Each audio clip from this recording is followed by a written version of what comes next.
So I think it's worth looking at what Ukraine is doing at the moment, given Russia's rejection of the ceasefire, the ongoing political performance surrounding negotiations, and Trump's desperation for a personal Nobel Peace Prize, his Peace Prize ambitions.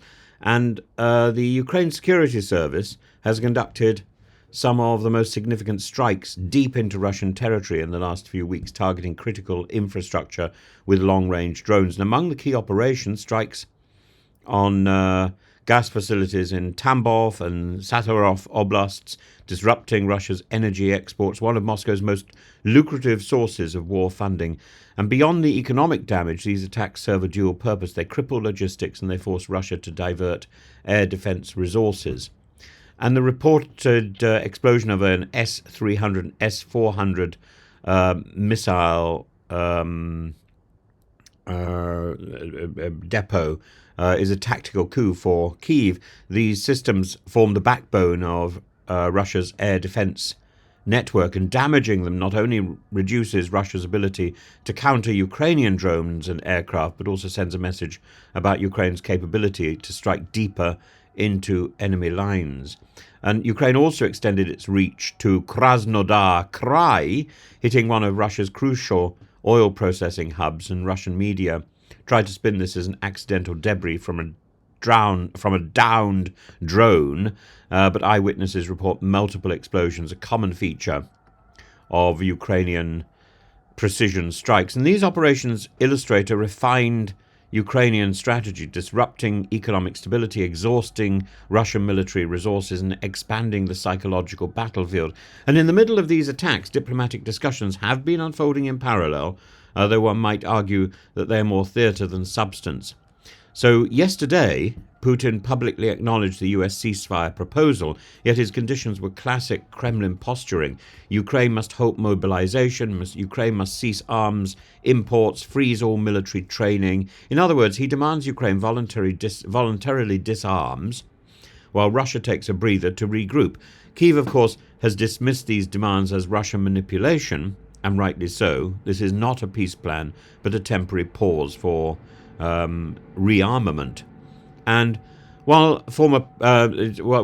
President Trump, in his ever-growing desperation for a Nobel Peace Prize, has been positioning himself as a deal maker, and his special envoy Steve Witkoff has been holding talks in Moscow, leaving without any public confirmation of progress, Trump has been praising Putin's promising response while simultaneously warning of devastating financial consequences for Russia if this ceasefire doesn't go ahead.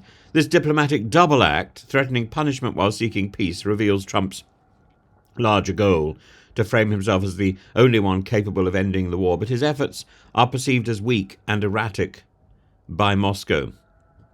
And the former President Biden's efforts to support Ukraine all seem now to be cast into the penumbra of history. What we've got from US is chaos, and I don't know whether that's necessarily productive in getting peace, or in supporting the war effort, or in supporting defense. Ukraine's tactical path forward, Ukraine's military strategy is accelerating, not slowing. I think one should expect more strikes on energy grids, on military depots, on oil infrastructure. Kyiv understands that the only way to pressure Moscow into serious negotiations is to keep making the war as costly as possible. But I think that is a positive. Sanctions is not. A sanctions regime, 3 years we've had sanctions against Russia, it hasn't really achieved very much. Because sanctions against a regime that is itself hiding and squirreling away money from its own public is hardly going to bite the Putins and the generals who have filled their pockets with the people's rubles already. And it's nonsense. We're dealing with a series of people who are already thieves. Thieves aren't going to respond to the possibility that the rest of the country is going to become poorer. They're already making it poorer. The Kremlin will undoubtedly intensify its crackdown on dissidents at home as a result of all this manifest attention. They will regenerate troop numbers through fresh mobilization, particularly of those people who are caught protesting. They will be thrown into the army. They will secure more arms from Iran and North Korea, and the cyber warfare will escalate. The fundamental issue remains Putin doesn't want a real peace agreement. He wants control over Kyiv. And until he abandons that ambition, a truce is little more than an opportunity for Russia to rearm. Trump's team, led by Vance, the man who wore ridiculous socks when meeting the Irish Premier yesterday or the day before, and